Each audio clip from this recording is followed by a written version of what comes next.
नमस्कार, Haribhoomi news bulletin में आपका स्वागत है। आज के वीडियो में हम सबसे पहले बात करते हैं भाजपा के गब्बर और कैबिनेट मंत्री अनिल विज की। अपनी ही सरकार और पार्टी को भला बुरा सुनाने वाले विज साहब ने मुसीबत मोल ले ली है। कल उन्हें भाजपा ने नोटिस मांगकर स्पष्टीकरण मांगा था। अपने गुस्से के कारण इस बार अनिल विज बुरी तरह फंस गए हैं। उनकी किस्मत का फैसला अब दिल्ली में होगा। मुख्यमंत्री नायब सिंह सैनी दिल्ली के लिए रवाना हो गए हैं। सीएम सैनी आज दिल्ली बीजेपी के राष्ट्रीय अध्यक्ष जेपी नड्डा से मुलाकात करेंगे। बताया जा रहा है कि मुख्यमंत्री दोनों नेताओं से अनिल विज के मामले में बातचीत करेंगे। सूत्र बताते हैं कि गब्बर सिंह की बयानबाजियों से पार्टी हाईकमान भी बेहद खफा है और इस बार गब्बर सिंह पर कड़ा एक्शन लिया जा सकता है। आपको बता दें कि अनिल विज को सीएम सैनी और भाजपा के प्रदेश अध्यक्ष मोहनलाल बड़ौली के खिलाफ बयानबाजी के मामले में कारण बताओ नोटिस भेजा गया था। पार्टी ने विज से 3 दिन के भीतर जवाब मांगा है। इस समय अनिल विज बेंगलुरु गए हुए हैं।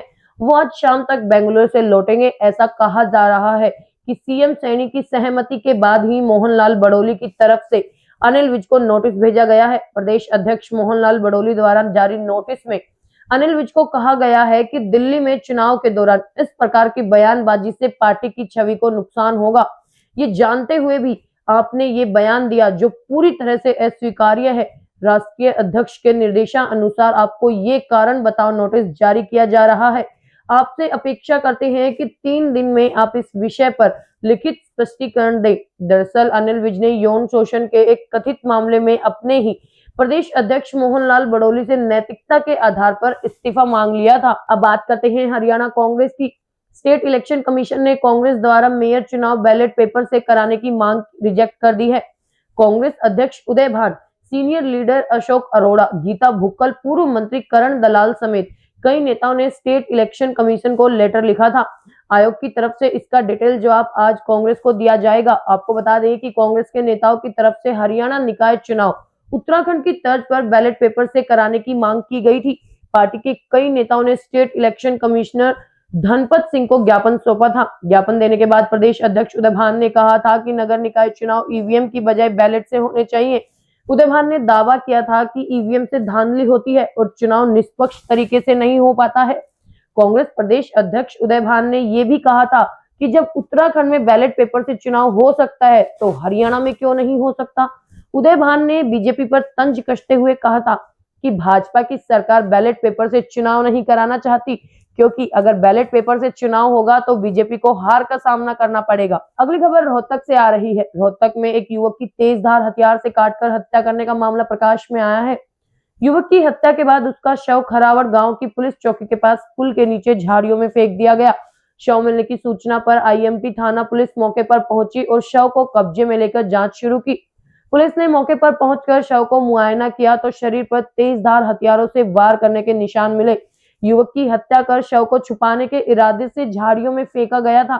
आईएमटी पुलिस ने बताया कि अभी तक मृतक युवक की शिनाख्त नहीं हो सकी है। शव को पीजीआईएमएस भेज दिया गया है। अब बात करते हैं स्कूलों की। हरियाणा में कल सभी प्राइवेट और सरकारी स्कूल बंद रहेंगे। हरियाणा सरकार ने गुरु रविदास जयंती के अवसर पर स्कूलों में छुट्टी का ऐलान किया है। इसे लेकर शिक्षा विभाग ने नोटिस जारी कर दिया है। नोटिस में उन स्कूलों को सख्त चेतावनी दी गई है जो छुट्टी के दिन भी बच्चों को किसी न किसी बहाने से स्कूल बुला लेते हैं। आदेश में कहा गया है कि जो स्कूल इसका पालन नहीं करेगा उसके खिलाफ कड़ी कार्रवाई की जाएगी। नोटिस में कहा गया है कि ऐसे मामले सामने आए हैं जब राजपत्रित अवकाश या अन्य घोषित अवकाशों के दौरान कई स्कूल खुले रहते हैं। विभाग ने इसे नियमों का उल्लंघन बताया है।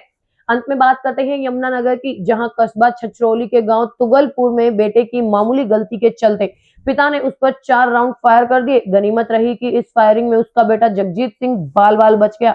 बेटे को गोली न लगने से पिता का गुस्सा 7वें आसमान पर पहुंच गया, जिसके चलते गुस्साए पिता ने बुलेट बाइक को घर से बाहर फेंककर उसमें आग लगा दी। इस घटना के बाद पिता फरार हो गया। बताया जा रहा है कि बेटे की गलती सिर्फ इतनी थी कि उसने खेतों में पानी के पाइप को सही तरीके से नहीं लगाया था, जिससे पिता को गुस्सा आ गया और उसने अपने बेटे पर ताबड़तोड़ फायरिंग कर दी। बेटे का आरोप है कि उसके पिता ने पहले भी उसकी हत्या की कोशिश की थी और उस पर गोलियां चलाई थी। पुलिस फरार पिता की तलाश कर रही है। हरियाणा की ऐसी ही मुख्य खबरों से जुड़े रहने के लिए हमारे चैनल पर बने रहिए। वीडियो अगर पसंद आया हो तो उसे लाइक करें, शेयर करें, सब्सक्राइब करें। खबर को अगर विस्तार से जानना है तो हरिभूमि अखबार पढ़ें या फिर हरिभूमि वेबसाइट पर जाएं।